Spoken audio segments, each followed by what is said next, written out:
Good morning and welcome everybody to our fourth episode of Africa Talks. My IJP colleague Eka and me, we are saying hello to all of you today. Africa Talk is designed as a digital platform for exchange of African and European topics, exchange of knowledge and ideas between journalists and experts from civil society from both continents. We want to talk about impacts and consequences of the COVID-19 pandemic. I'm Marco Vollmer. I'm member of the board of the International Journalists Programs IJP. My name is Eka Neumann, and I am the coordinator of the African program of the IJP. And I'm very excited about the discussion and what we're going to learn and hear today from the African continent as well as Europe. Our topic of today, in the light of COVID-19, how to create jobs and offer Africa's youth prospects for a good future. Africa's development is depending on the creation of sufficient prospects for employment and earnings. Education is one part of the medal. In response to the pandemic, there has been widespread school closures across Africa. Research shows that school closures exacerbated previously existing inequalities and that children have been most affected who were already most at risk of being excluded from a quality education. What are the impacts of these developments? How to offer Africa's youth prospects for a good future in their home countries? These and other questions we want to discuss with our experts of today.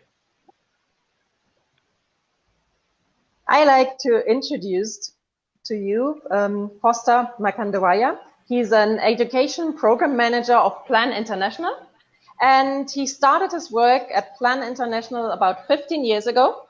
And he, prior to his him being a education manager, program manager, he started as a regional officer at Plan International Malawi. Then he's got a background in education as well as a master in community development, and he's also got insight from his him being a teacher, and he taught as well as government schools as well as private schools. So we are very curious to hear from him and his experience. Thanks, Eka. Our second guest is Thomas Rolf. He is head of program at Gesellschaft für internationale Zusammenarbeit, GIZ, and currently responsible for the global project within the special initiative training and job creation. I think we Germans are outstanding in creating titles and project and program titles. He worked for many years in private sector development in Egypt, in Ethiopia, and in the Philippines. And he was previously involved in different positions in strategy consulting in Rio de Janeiro, Brazil, in Frankfurt and Düsseldorf in Germany. He graduated at the University of Frankfurt and holds an MBA. Welcome to Africa Talks, Thomas. So, and then we have Mr. George Cantrip. He's a teacher from the New Haven Montessori School in Ghana, Accra. And this is a private school which he's been teaching for 5 years, and he's got students from primary and secondary school. And he's got a passion for innovative teaching methods. I really love to learn about that later. And a background as well as in economics, as well as in education. So welcome. But before we start, before we start with Foster's input, I would like to introduce our graphic recorder, Wiebke Koch, to all of you. She will take graphical notes of this session so that we all have a graphic protocol, so to say. Wiebke, welcome to Africa Talks. Hi, everyone. I'm excited to be part of this and to listen to your inputs and the discussion.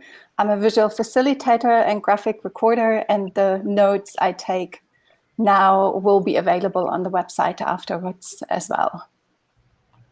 Thank you, Wiebke. Furthermore, I will invite all of our participants in the stream on YouTube or on Facebook stream and on our Zoom call to contribute to our discussion. You're more than welcome to enrich our talk with your questions and comments.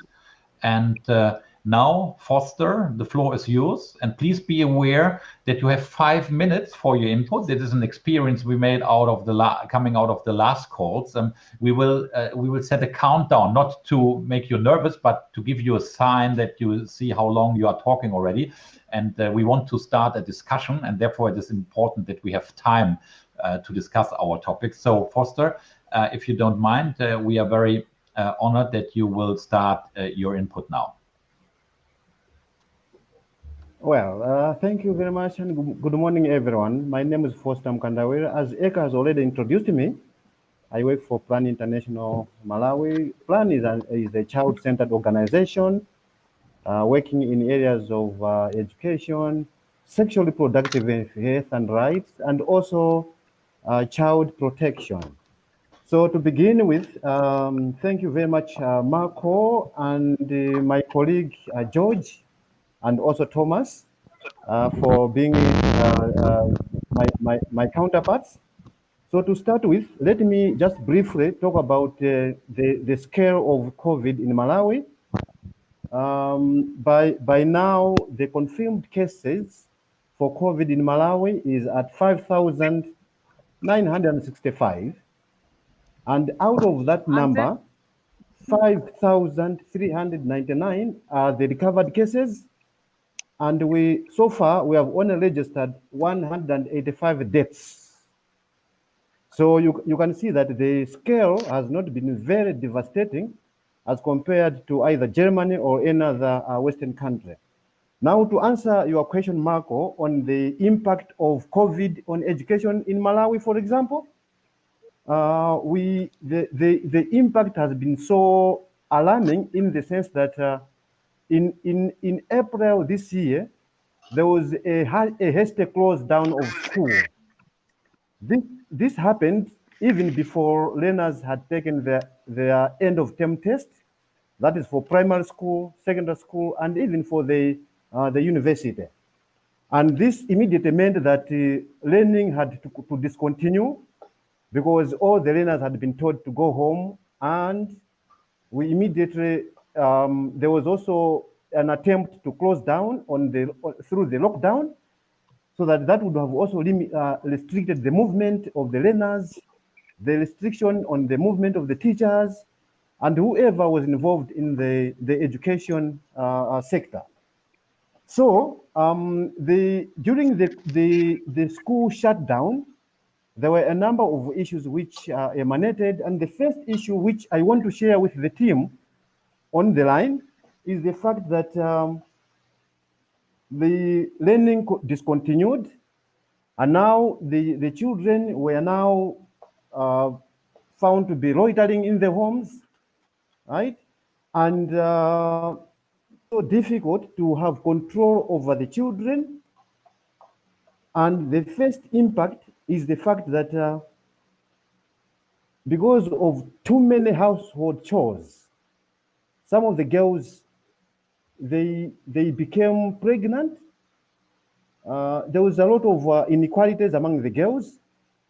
I can report to you that the Ministry of Gender in Malawi, they conducted a survey, and it came out that 40,000 girls became pregnant within the six months of school closure.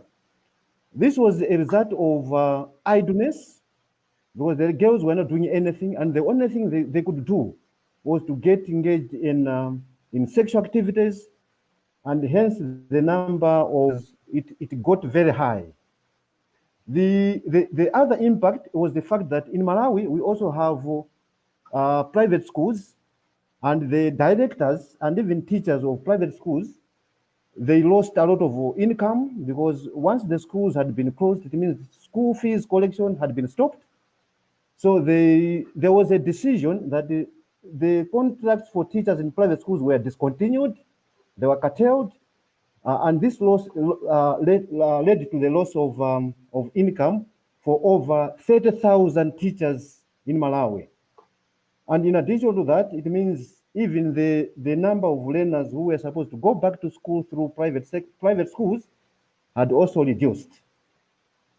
Now that the schools, there was a decision by the government that we had to open schools.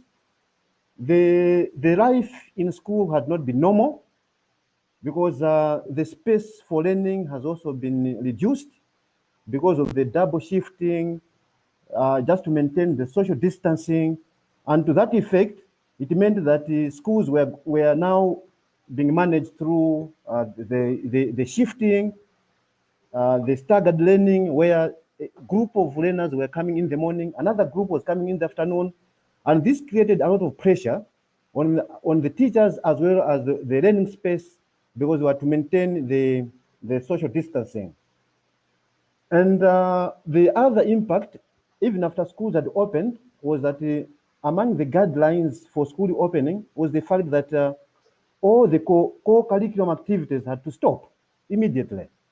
So even if schools learners had been called back to school, but there were some restrictions on the social gathering, so that the extracurricular activities could not take place, no sporting, no clubs, no interaction among the learners. So the only thing that would happen is just to go to class, knock off, and go home. And that also has an impact on the social emotional learning for the learners. The other impact of COVID is the fact that it has revealed to Malawi government that we were not prepared, yeah, because even after schools had opened, it has been discovered that so many schools lack potable water, and about 400 schools in Malawi, they lack potable water.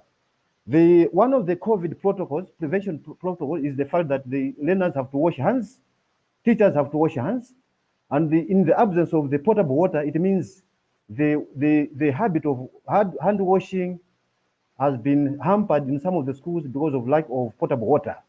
So briefly, this is what I can talk about, especially the total number of girls who had been found to be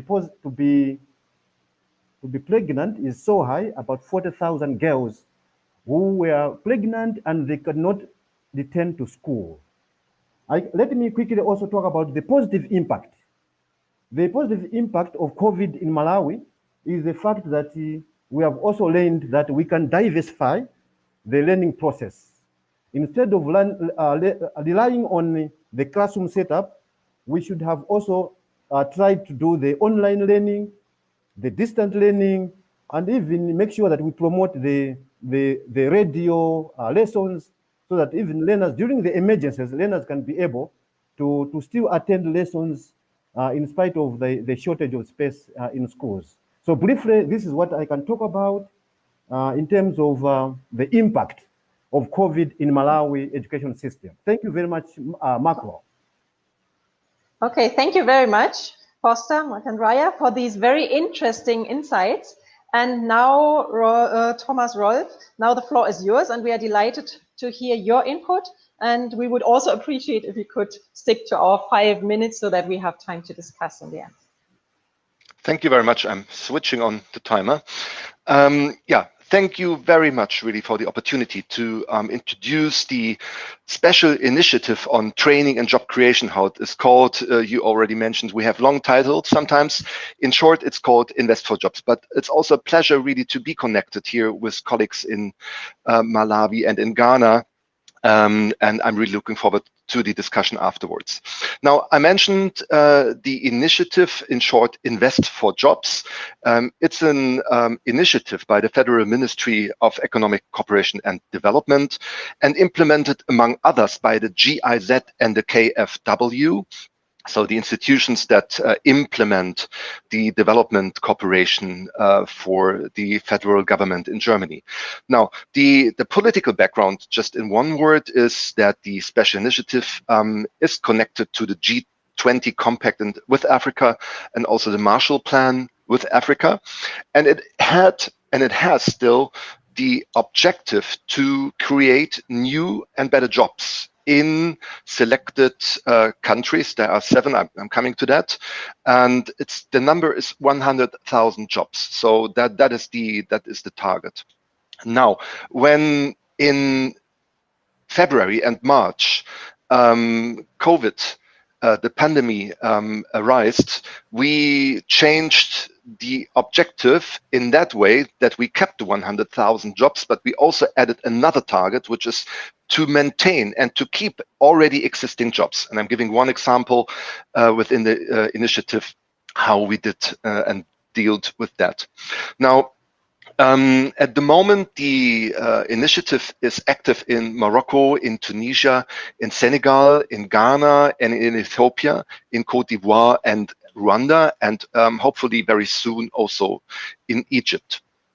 Now, the example I would like to give you is called the Digital Skills Accelerator Africa. As a methodology, you can imagine that we were searching for companies. Oh, by the way, I should mention something. The unique selling point of the special initiative is that we not trying to set up policies in these countries and then wait for the impact years after. What we're going to do is we talk directly to companies and we make kind of a deal saying, what is the obstacle, the investment barrier that you have to invest in jobs and to employ people? And then they would say, yeah, we need people trained in this or that. And we would say, okay, that's exactly what we do. And we're going to build a training center for your needs and other companies, and you employ them. So it's more like a bottom-up approach rather than a top-down approach. So we had in this one example, the Digital Skills Accelerator, a bunch of companies, also large companies, companies based in Ghana, for example, smaller companies, medium-sized companies, bunch of them, and they created an association.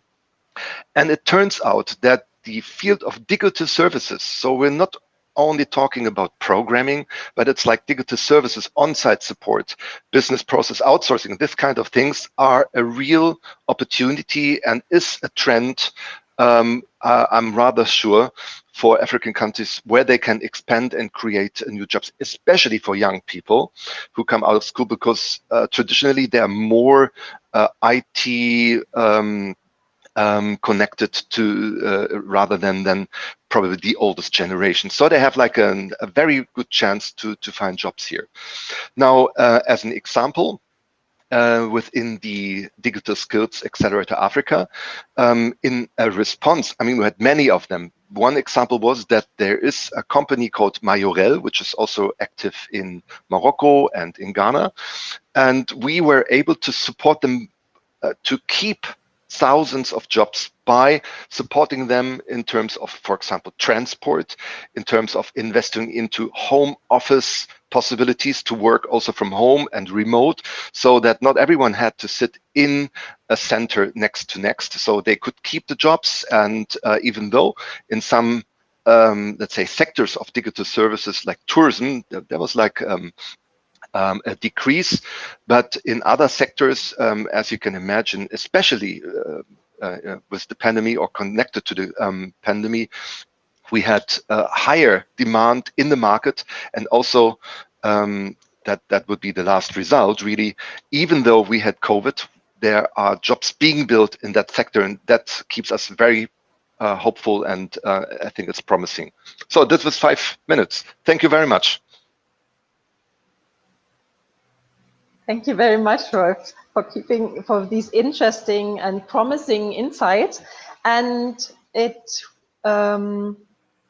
would be very nice if we could now follow with George.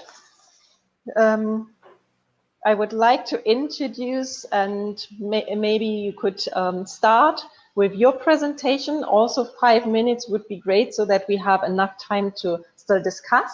And what is your perspective being a teacher in Ghana? What have you got for us? Or does it look like that George is just lost right now? So maybe we could continue with our first question and answer session, and then we'll have George. This Oh, George, you're there? I think my internet's connected. Yes. Yes, please. I'm around. Okay, that's great. So please start with your presentation and tell us what the things are like in education and in school in Ghana. We are curious to hear from you. All right. Thank you so much for such an amazing platform. And indeed, I would say, you know, before I start my presentation, I would want you to just key in or write in these words: OPPORTUNITYISNOWHERE. Yes. Yes. When you just type these words, someone may see it as opportunity is now here. Another person may also see it as opportunity is nowhere. Good. There is a saying that every pandemic comes with an opportunity. Now, I will touch on the positive aspects of COVID-19 first. Now, it's clear, fine, that with the hit of COVID, our African leaders weren't prepared. It's clearly, I mean, it's obvious. But now, first and foremost, one may say that he or she is able to monitor his or her kid in the comfort of his or her home. I usually use myself as an example. I have kids I take for tuition in various houses. And immediately I get there, these kids are so happy. They are saying, "Oh, Mr. Cantref, I'm happy you are in the house. I'm cool. I'm enjoying the house. I'm able to study and, you know, get time. I mean, get up the time I want." You know, in Ghana here, and I believe that happens in also most African kids go to school as early as 7 a.m. Some kids are even, their parents wake them up around 6 a.m. You can just imagine a kid, a 5-year-old, a 6-year-old who has to go to school by that time. And I can assure you, the kid will arrive at home at about 4 p.m. Look at the hours. And it's been said that time is money. Time is money. So with this, I think with COVID-19, with me, when I go, the maximum time I spend is 1 hour. And indeed, there is a positive impact. The delivery is amazing. And parents are so happy and will attest to that. And I think so with this, we should look at the time aspect. So it has helped in terms of the time factor. So this has, I mean, helped us to know that, or shaping our mind in the sense that it's not the number of hours that you teach that will help a kid to grab a concept. First of all, that is what I would say. So secondly, also, some teachers are crying that our income has diminished or is gone down. Yes, in one way or the other, I may side with them. But also, distinguished ladies and gentlemen, let me assure you, other teachers are enjoying so much from this pandemic. I can assure you that. And even comparing that to their salaries in their various schools, now they are able to take about 4 tuition schedules, 5 tuition schedules, and you can just imagine the amount of money. I myself,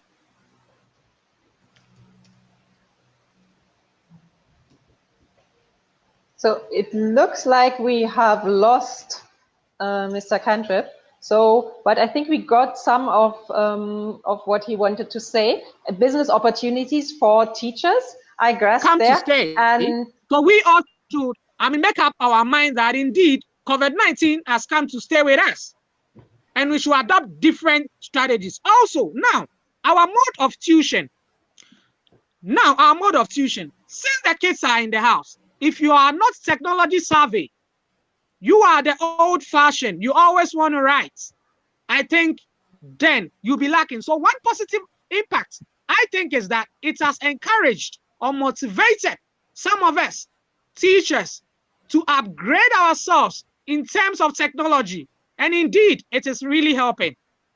Indeed, it is really making headway. I can be in the comfort of my house, give an assignment, and a kid will submit it, I mark it, and I return it. That is amazing. It's helping to save time, as I said. And I'm also making income. So this impact, I think we should welcome these impacts more, other than the negatives. Fine. One may say that pregnancy has increased. When it comes to pregnancy, I have people say that when the girls, there was lockdown and the girls came home, the number of pregnancies have increased. But I said that if a girl or if a lady is a naughty girl, he or she is naughty. If he or she wants to be pregnant, he or she will be. It's just about engaging yourself in something profitable. So lockdown does not mean you engage yourself in certain unscrupulous, activities. No, I believe that is not the case. And also, I think one negative aspect is that we've all seen, as I said earlier, we've all seen, especially when it comes to Africa, that we are not planned at all. Because honestly speaking with you, when it comes to government schools, they are lacking technology, the equipment for this kind of technology I'm talking about. In terms of the Montessori schools, they are good. But the government schools, it's so sad. I visit some of these schools. I have a foundation, which is Jokan Educational Foundation. I visit some of these schools, and you see it's quite appalling. Okay, thank you, George. Thank you for this insight from your daily business in COVID-19 times in Ghana. I would like to start our question and answer session now, and I would come again to Foster and what he has said. What would you say? Because we try always here in Africa Talks. Not only to describe the situation in which we are, but also to think about and to exchange ideas about how to solve things which we have seen, which we have recognized as problems or challenges. And what would you say, Foster? How could governments improve the educational system? We come later, Thomas, to the question when it comes to how to get jobs or to create jobs. But first, like when we start at the bottom or at the basis, so to say, of all our societies, what would you say, Foster? Like, what should be the role of governments to improve the system? Thank you very much, Marco, for that question. As I said in my explanation, in my presentation, there are some positives that we have learned from COVID-19. And one of the issues that we have learned as a big lesson, which comes also as a positive impact of COVID, which I didn't mention, is that it has created an opportunity for both global and national organizations or partners to have a look at the way we can deliver education in Malawi. For example, it is now very clear that we have to embark on a blended kind of learning and teaching, where we have to promote the use of high-tech learning technologies, approaches, so that in times of this, because COVID, as George has said, COVID has come to stay. So we just need to try to reorganize our education. It can't be business as usual, but we have to look at how best we can deliver our lessons in the most technological fashion, other than in the most traditional fashion. So in Malawi, there have been attempts to use the radio, to use the e-learning, so that learners are not deprived of learning completely. So one of the recovery mechanisms was to ensure that was to ensure that we also, apart from the e-learning, apart from the blended kind of learning, we also need to prepare ahead of us. We have to expand the learning space because it has shrunk so much. We also have to, you see, we also have to employ more teachers so they can also handle the increasing number of learners in the context of the social distancing, where we have kind of split a single class into two.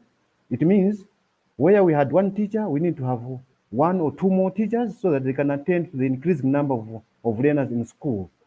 So briefly, I can talk about one, we have to embrace the blended type of learning and teaching, use of high-tech methodology, and also increase the learning space so that we can absorb the number of learners that have been split. Now there's what we call the staggered learning. Some they come in the morning, others they come in the afternoon, and worse still, some have to skip even a day before they report back to school. So briefly, this is some of the recovery mechanisms that we can sustain learning in Malawi. Thank you very much. Thank you very much, Foster. I have a question. Both of you mentioned that there's an increase of pregnancies of young girls who were supposed to attend school and now fall pregnant. From my understanding, it always takes two to fall pregnant. So I would you see a responsibility of the boys as well, or the men? That's one side question. But what I would like to build a bridge and find out, do you think that the school system provides enough opportunities or possibilities for girls to later find jobs which can take care of them? So do you think that schools prepare girls enough to then have a chance on the job market later on? George, you want to take it or I start, then you can complete. Yes, maybe George, you start. Okay, thank you. Okay, thank you so much. First, I'm very sorry for that. It was truncation in internet connection. I believe our school systems, when it comes to Africa, unfortunately, we don't prepare our ladies so much to be able to compete in the job market. There is a saying that by Kwedre Agri, was a Ghanaian, that if you educate a man, you educate one person, but if you educate a woman, you educate an entire nation. But unfortunately, our leaders have relegated this, and we don't concentrate so much on that. Most girls, I think, to me, for what I've seen and from my experience, I think they are not challenged enough. For example, when it comes to selection of class prefects, okay, the boy will be the prefect and the lady will be an assistant. Why can't it be the other way around? It can also be the other way around. But from my experiences, from various schools I've visited, always, okay, we need a boy. The boy will be the prefect, the lady will be an assistant. This has a psychological effect on the girl child, to me. It has a psychological effect. So I think we should motivate the girls enough. Tell them that you can make it. You can occupy this position. You can do this work. This work is not only meant for boys, for managerial positions are not only meant for men. No, ladies can also occupy very gargantuan positions in Africa. You can attest to that. We have wonderful in Ghana. We have amazing ladies doing so much well. In telecommunications, they are doing so much well. When it comes to industry, production, they are doing so much well. So I believe it started from their background. And I believe also we as parents should also encourage our kids and tell them that, yes, you can also be like this person in future. Thank you so much. Foster, would you like to? Thank you. Would you like to add something? I want to. Yes, I want to start from where you stopped, Eta. That it takes two for people to tango. the boys are back to school. The girls are at home because they have to nurture the pregnancy, right? Now in Malawi, for example, there is an opportunity, right? The government of Malawi deliberately, even before the onset of COVID, they had formulated and approved a policy on readmission, just to allow girls who have fallen pregnancy to go back to school as soon as they have delivered, right? So we are going to put to test this policy, especially this year when we are starting in January. So all the girls who might have delivered or they will deliver, they will be allowed back to school. But the policy mentions that the girls must go to a different school, not in the same school that they were in the previous term before they became pregnant. So there is an opportunity that once the girls have delivered, they'll go back to school, and as long as they finish the secondary school education, government has also constructed a number of community vocational centers just to absorb as many girls as possible, so that they can be educated in carpentry. They can also do some engineering. They do also the carpentry. They do the bricklaying and all sorts of vocational work, which they can, in the end, they can get a job. So in Malawi, not everything has been lost, because as long as we allow the girls to go back to school, some of them can even proceed to university if they work very hard. But others, as long as they can attain a certificate at the end of secondary school, they should be able to go back to a vocational center and learn a certain trade that will enable them to go to get a job at the end of the course. Thank you very much. Thanks, Foster. Maybe we ask Thomas and bring him into the discussion, because he's working closely with companies and with smaller companies, middle-sized companies who are creating jobs. And maybe you can let us know, Thomas, how would you describe the situation? Is there when it comes, especially to our first point of the discussion, it comes to girls or boys or ladies or men coming into in the job market. Is there a certain trend visible? Are there more girls getting new jobs? What would be your experience on that? Thank you very much for the question. I think from what we see in our project, so I'm not saying that we see everything, but directly in the projects that we implement, we have different trends, and it depends on the sector. Let's say I introduced a little bit the digital service sector already, and within this sector, we have supported the gender aspect heavily. And we did that, for example, also in Ghana. And it turns out that we have a real win-win-win. Why is that? Now, we learned that, for example, in Ghana, IT skills are rare. So there's a high demand for people, women and men, who have a good knowledge about IT, information technology. So once we supported companies with a special approach for gender and also inclusion, by the way, so we had handicapped people also supported, physical, for example, you need like special entrance, etc. Then it turned out that we had a triple win. The triple win is there is a high fluctuation usually of IT skills, of IT skilled people. But if you give a very nice job surrounding, also supporting special needs for women and, as I said, in also for other groups, then they stay longer with the companies. They have a better, let's say, relationship or a long-term relationship. So for us, it turned out to be a win-win-win.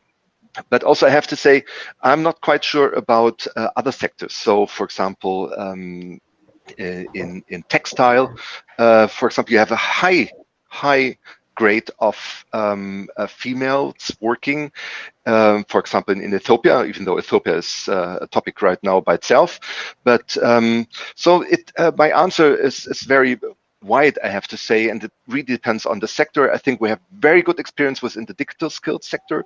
We have okay experience and good experience in the textile, but there are of course others where it's still a big challenge. And allow me one more question, Eka, if I may, one more question. Sure. from the foreign perspective on African opportunities. Thomas, you're working from Germany. What would you say? What could foreign governments, foreign programs do to improve the situation, the job situation on the African continent? What could we do? Is it that you say your concept, your project is kind of a best case thing? Is that the way, or is it a mixture? What would be your recommendation? I tried very short, of course. Now, I think especially, let's say, the cooperation between governments and companies and the civil society has learned to approach its goals by a systematic way. So it's a little bit like top-down. So, if we look into education, we would define a policy, we would need to train the trainer, and then after some time, but it will take some time, you would have like educated people on the market that are being employed by companies. And I think this is absolutely correct, and we have to do that. But probably we missed something in the last maybe 10, 20 years. And in fact, I would say that the approach that we are running, a bottom-up approach, has a charm. And I think we need some kind of a paradigm shift, as we used to say, but also like a kind of a new deal between education and companies. For example, if you ask companies, could you hire more people? They would say yes, but they are not skilled as we need them. And if we take them, we have to train them for another 6 months or even longer. So we need some kind of a quick win solution between companies that are willing to invest, that have demand from their supplier side, and that need more people but just can't find them. So I think we need quicker reactions to this situation, and the special initiative, in fact, is an approach who's trying to do that. Of course, we were also surprised by the COVID situation, but in my example, I showed that even there we had a very good answer to keep those jobs, because it will be much harder to re-employ them later rather than to keep them for a while. But yes, I think we need somehow a new deal which goes directly, and not systematic, but directly into one point. What are the investment barriers? What are the obstacles for you companies to hire thousands of people and then train them specifically on these demands? Thanks. Okay.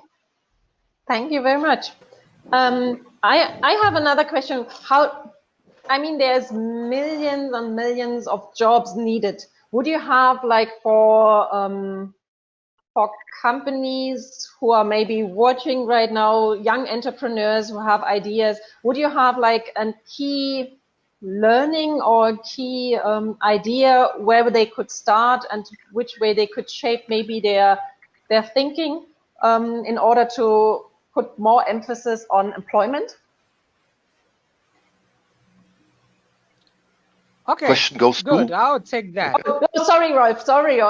Sorry. Oh, sorry. It was aimed at Rolf. Sorry, I wasn't clear there. So maybe Rolf could start, and then you could jump in later. Okay, in a nutshell, I think it is very clear that there are sectors that are going to produce thousands, 100,000s, if not millions of jobs in the future in Africa, on the African continent. Knowing that there is no Africa, I know that. I lived there 8 years. So it depends very much on the sector, but there clearly mobility, logistic, but also health and digital skills, as I said. The whole digital scope of workplaces are going to increase dramatically. And I think I could try to not explain it, but to give some explanation why we think that is so. But we're pretty sure. So if you look into the future sectors and you look at the different value chains, take logistics and health, they are connected.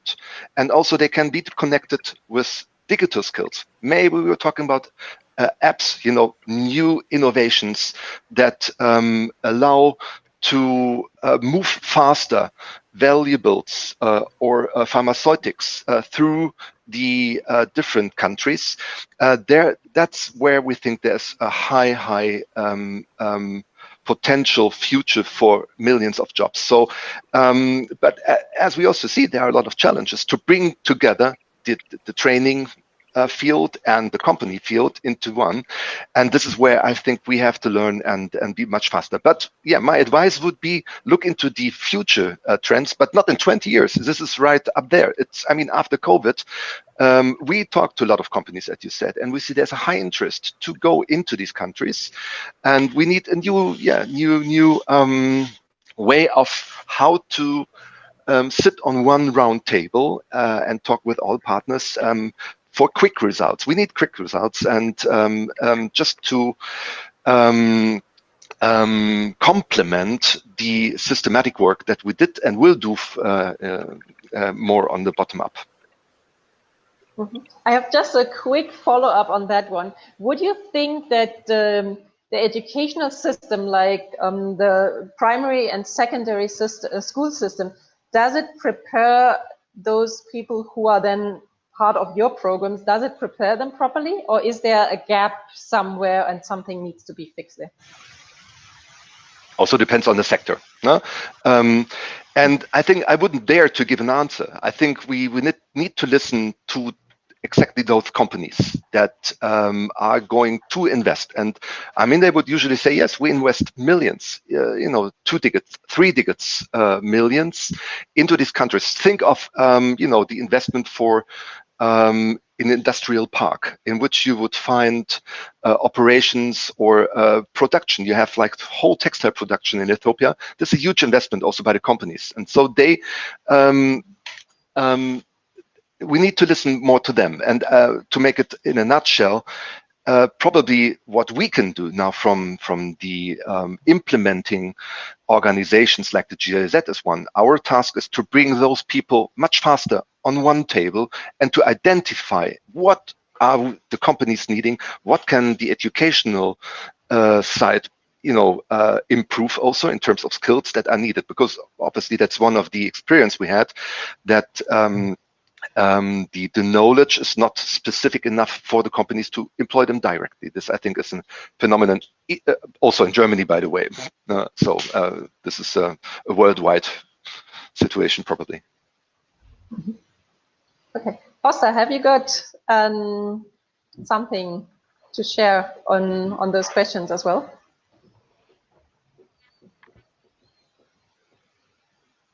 Foster, can you hear me? Or maybe we have. I'm not sure if Foster can hear me. So yes, George, can you? Oh yes. Okay, Foster's sorry. There, yeah. Yes, Foster. If you want to add something from your perspective. Yeah, we hear you. We hear you, Foster. We hear you. We hear you. And I would have the question: do you think that schools, primary and secondary schools, prepare well enough for the later challenges to come towards creating of jobs and building your own businesses in the future? Well, thank you very much for that question. Let me start by saying that there's also an opportunity in COVID, because a lot of youths have been encouraged now to engage in small-scale businesses. The fact that schools, they require hand-washing facilities, the learners and teachers, they require face masks. There is a deliberate age by government that it intends to create 1 million jobs in the next 5 years. So one area where a lot of youth will be absorbed is in the making of fabricated washing facilities. These are made from metal, and then on it they mount something which can contain water. So a lot of youth are engaged in that kind of business because it has become so fashionable that each school must have a hand washing station for easy washing and sanitation. That is one part.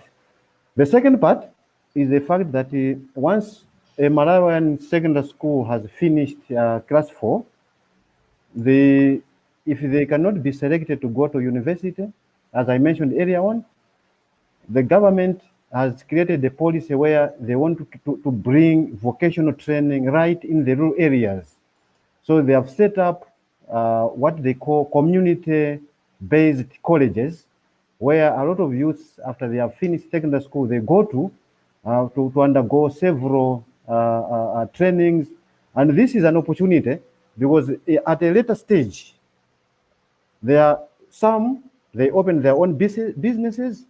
Others, they get absorbed by both private and public sectors for job opportunities. So I can say that in the context of COVID, there are so many opportunities because there is a mushrooming of businesses where they have to make hand washing facilities, they have to make the masks, and also prepare well for establishing the hygiene and sanitation in schools. Thank you very much. You mentioned in your statements before also the role of e-learning, of digitalization of education, and I would ask our teacher here in that really inspiring discussion, George, what would you say? Like, what should be done to digitalize more and stronger the schools in your country?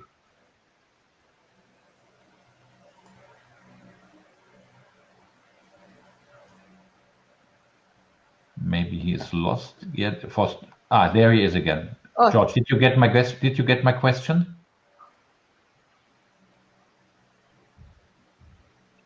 George, can you hear us? Maybe Marco needs to repeat his question once more. Yes, did you get the question? Yeah, sorry. No, I just wondered whether what should be done, whether we could talk about what should be done to digitalize schools in a better way, in a stronger way than before. You mentioned that in one of your statements, and I would like to ask that what could be, from your point of view as a teacher, what could be done to give pupils and students more opportunities and more possibilities to use digital tools and so to use tools of e-learning, etc. Okay, thank you so much for that question. Honestly speaking, when you come to Africa, use government schools, because in the Montessori schools, they are rich. They are from affluent, homes. So they have all the equipments and gadgets for this kind of learning. But unfortunately, when it comes to government schools, they have no idea. Even you'll be surprised that a child has no idea of using the mouse. It is sad, but this is happening in Africa. This is serious. So with me, I believe the government, in general, there should be a restructuring of the government in terms of the education ministry. The government should restructure it because COVID, as I said, has come to stay, so that there will be more procurement of equipments like computers, laptops, and all the gadgets that will enable and facilitate technological learning utmost best. Because, as I said, sometimes I cry because when I see these kids from government schools, it's sad. They have no idea of what is going on. Kids in Montessori schools are learning in the house. They are using technology. Government school kids have no idea. Ladies and gentlemen, they have no idea of what is going on. So our edge, as I said, the government, African government in general, I'll be very blunt with this. Please, there should be total restructuring of our education ministry so that we could get more computers, more laptops for these kids, and also train them train the kids how to use them. It should be continuous. It should be consistent. Each and every kid. I don't think if a kid has a computer to him or herself, it's a big deal. No, I don't think it's a luxury. Not at all. So if the kids have this, I think it will help them, because I had an experience with this young chap from a government school. This was a basic 4 pupil. And, you know, I asked him, have you come in contact with the computer or the laptop before? And he said, no. Imami Beko, it's in a Ghanaian dialect. It doesn't mean Imami Beko means my parents don't have the wherewithal, the money. And I said, oh, okay. Then what about if I try to help you get that? And the child said, yes. I'm going to do. I said, okay, come. So I adopted this child in my foundation. And as I speak to you now, I'm very happy. I'm so glad that this child is doing amazing. But take note, I'm just an individual. How much can I do? I'll do my best. But the government need to do more for the entire citizenry. Please, our children are our future. Our children, I'm so passionate when it comes to children. I deal with children a lot because I believe that in that we get that you are very, very passionate, and I think I would call on every individual like you. So if more individuals would be doing like you, there would be a big potential. Also in connection with the government support, that could be very, very strong move. I think I think I grasp something of your passion. That's really, really great. So I think, Marco, I'm not 100% sure about the time, if we've still got time for more questions, or if we are already... I think we are more or less running out of time. We started a bit later, but we are already 5 minutes after 11. Maybe we finish that session again with Foster, that he can also say something about digitalization in his country, in Malawi, and what your opinion is on that. And then we would I would think that we bring Wiebke again into that session, and then we close it, and then we would close it. Okay. Okay, so, great. Yes, thank you very much. Yes, thank you very much, Marco. Building on what George has said, in Malawi, it is a contrast, especially that the ICT infrastructure is not well developed, both in rural and even in the urban setup. It is even worse in a rural setup, where right now the government is grappling with the issue of expansion of learning space. Now that learning in the 4 walls may not be possible, it means we now have to change the priority. We have to improve the infrastructure in terms of the ICT. And in Malawi, in the urban setup, maybe from Ghana it's different, because for both government and private schools, it's very easy to set up to do the digitalization of education. But definitely and honestly, with you team, in the rural setup, it is even worse. We don't even know where we can start from, even for both private as well as the public schools. So we still have a long way to go in terms of developing the infrastructure for ICT, because we can't embark on the digitalization of the learning even before we have improved the infrastructure. Thank you very much. Mm-hmm. Thank you. Marco, have we also got some questions in the Zoom link? I just checked. I just checked. There are no current questions, but I checked also, maybe interesting for all of you, the numbers. Like we had on Facebook more than 250 people watching us, and on YouTube also almost 200 people watching us. So this is a very good term, which shows us that our topic here is really interesting. A lot of people, and not only our bubble here, so to say. Yeah. I think, and I'm not quite sure technically, if we have a Wiebke in the call, because she just gave me a sign that she is lost. I don't know. Maybe a question to our director behind that show. Could we bring her in, or is she lost? Or do we have lost her? So, but I have, I've got in front of me what she designed, so I can try to explain to you, even though not show you properly. Oh yes, there it is. Mm-hmm. Wiebke, you are in. Please Wiebke, explain it yourself, what you have got. Okay, so yes, we can see. Yes, I think I can.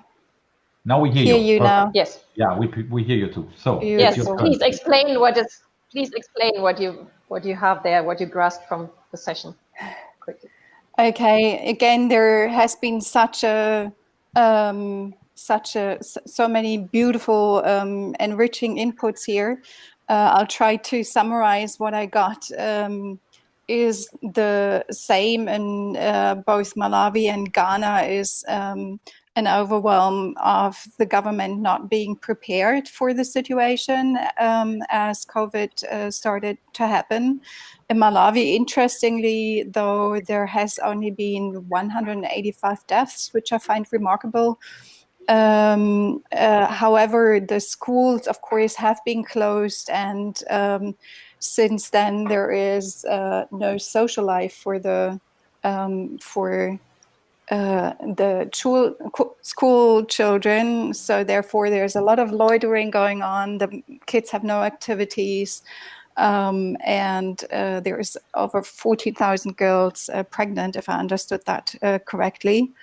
And hence that also raised questions about girls or even ladies in adult life are still being discriminated or not. There is a whole opportunity in this around blended learning. There seems to be every technology engaged that they can get hold of, online, of course, but also radio learning. And the Ghana case showed us that it's not only the downside of teachers not having been paid from the lack of school fees, which didn't come in, but also there is new business opportunities for teachers on the other hand side. And the kids seem to like that they don't have to get up so early and can study from the comfort of their own home. So there's always ups and downs or two sides to the medal. And then we have, of course, the amazing GIZ program, which has been designed as a win-win-win partnership to create and now also to maintain, importantly, 100,000 jobs, in particular through a digital skills accelerator. And one of the huge questions around that seems to be how to be more tailor-made for the corporations, for the businesses who want to employ people, but say they can't actually employ people right away because they are not trained well enough. I think that should suffice for the moment. And okay, so we are at the end of our 4th episode of Africa Talks. I would really like to thank our distinguished panelists for their really valuable and inspiring input. Foster, George, and Thomas, thank you very much for having you here in this show. I think we had a broad discussion, and we have just seen how our graphic recorder has tried to resume our show. We are looking forward to discussing with you another topic next week. Give us your feedback on Africa Talks at IJP.org. Again, a big thank you to our panelists, to our viewers outside on YouTube or on Facebook. And we hope that we see you next week. And to all of you, stay healthy and goodbye. Take care. Yes, thank you. And next week, we will discuss on a topic which I think we touched today, and I have the feeling it's very important that we go deeper into it, women and gender issues. So I think we can also have a look at these women pregnancies or school dropouts from the perspective of the women. We didn't have that side so much today. So next week, please be with us for women and gender in the light of COVID. Bye-bye. Thank you much also. Bye-bye. Bye-bye. Bye-bye. Bye-bye. Thank you, George. Thank you also. Bye-bye. Good night. Bye-bye. Bye-bye.